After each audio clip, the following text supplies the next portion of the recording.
3-term DepEd Opening Block. Ano nga ba ito? Ang first week ng pasukan ang tinatawag na opening block. Ito ang simula ng school year o grading period kung saan ginagawa ang mga preparatory at orientation activities. Transition at adjustment period. Ang pangunahing layunin ng opening block ay hindi agad sumabak sa mabibigat na lesson. Sa halip, binibigyan ang mga estudyante ng panahon na mag-adjust mula sa bakasyon pabalik sa school routine.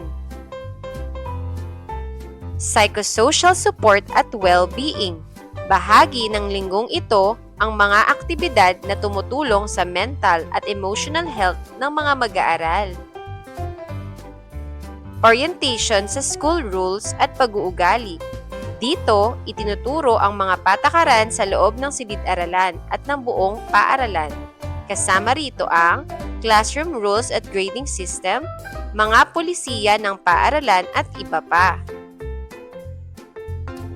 Diagnostic assessment o pagtatasa. Bago magsimula ang seryosong talakayan sa mga asignatura, ginagamit ng mga guro ang unang linggo para malaman kung ano na ang alam ng mga bata. Pagbuo ng routine.